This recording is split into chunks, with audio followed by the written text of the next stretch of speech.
ادب کی دنیا میں مرزا غالب کو شہنشاہ سخن بھی کہا گیا ہے۔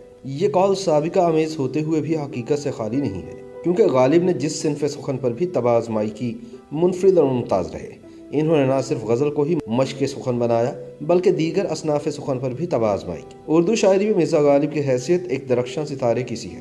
انہوں نے اردو شاعری میں ایک نئی روح پھونکی، اسے نئے موضوعات بخشے اور اس میں ایک انقلابی لہر دوڑائی۔ ان کی شاعری میں فلسفیانہ خیالات جا بجا ملتے ہیں۔ غالب ایک فلسفی ذہن کے مالک تھے۔ انہوں نے زندگی کو اپنے طور پر سمجھنے کی بھرپور کوشش کی، اور ان کے تخیل کی بلندی اور شوخی فکر کا راز اس میں ہے کہ وہ انسانی زندگی کے نشیب و فراز کو شدت سے محسوس کرتے ہیں۔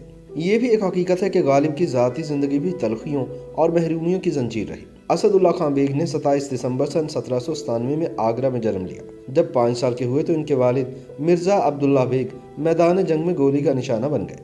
اسد اللہ اپنے چچا مرزا نصر اللہ بیگ کے زیر کفالت آ گئے، جو کہ تب آگرہ کے گورنر تھے۔ ان کے چچا نے بغیر لڑے آگرہ کا قلعہ انگریز لارڈ لیگ کے حوالے کر دیا تھا، اور اس طرح وہ انعام میں انگریز فوج میں 400 سواروں کے رسالدار مقرر ہو گئے۔ گھر پر ننھے اسد اللہ کی تعلیم و تربیت کا بندوبست کیا گیا۔ فارسی اور عربی کے اساتذہ مقرر کیے گئے۔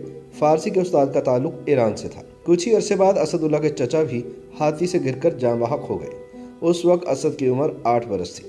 چچا کی وفات کے بعد انگریزوں نے اسد کی پینشن شروع کروائی، جس سے ان کی گزر بسر ہونے لگی۔ مرزا اسد اللہ کی عمر 13 سال کی ہو گئی تو ان کی شادی سن 1810 میں مرزا الہی بخش معروف خان کی بیٹی امراء بیگم سے ہو گئی، جس کے بعد اسد دہلی منتقل ہو گئے اور وہاں وفات تک مقیم رہے۔ اسد نے شاعری کر کے پہلے اسد تخلص رکھا، پھر اسی نام کے ایک اور شاعر منظر عام پر آئے تو انہوں نے اپنا تخلص غالب رکھ لیا۔ غالب نے آگرہ میں کچھ وقت اپنے سسر کی زیر شفقت بھی گزارا، جن سے غالب کی شاعری کے رجحان کو جلا ملی۔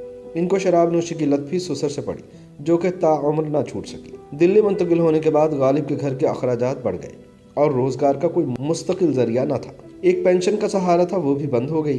اب قرض چڑھنے لگا، مالی حالات بدتر ہونے لگے۔ اس دوران امراء بیگم کے ہاں بچے کی پیدائش ہوئی، جو چند سال سے لے کر ملک راہی عدم ہوا۔ پریشانیوں نے غالب کو گھیر لیا۔ اسی دور میں انہوں نے فرمایا، ہزاروں خواہشیں ایسی کہ ہر خواہش پہ دم نکلے، بہت نکلے میرے ارماں لیکن پھر بھی کم نکلے۔ غالب کا یہ شعر کچھ اتنا مشہور و معروف ہے کہ عام آدمی بھی اسے پڑھتا رہتا ہے۔ اس شعر کے مقبول ہونے کی ایک بڑی وجہ یہ ہے کہ غالب نے انسان کے احساس اور جذبے کو چھوا ہے۔ غالب شاعروں کی بھیڑ میں دور سے پہچانے جاتے ہیں۔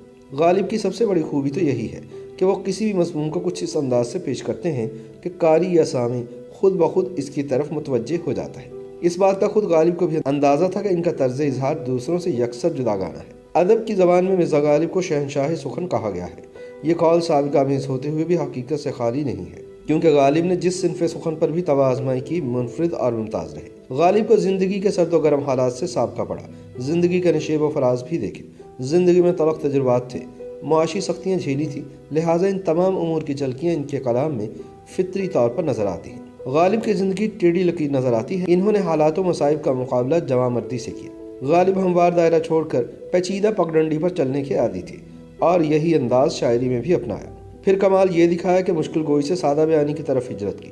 انہوں نے منفرد لب و لہجے سے اردو شاعری کو نہ صرف بامی عروج تک پہنچایا، بلکہ اسے نئے طرز و فکر اور نئے آہنگ سے روشناس کرایا۔ یہی وجہ ہے کہ انہوں نے اپنے آپ کو ہمیشہ سب سے منفرد رکھا، اور یہ انفرادیت ان کی شاعری میں آج بھی نظر آتی ہے۔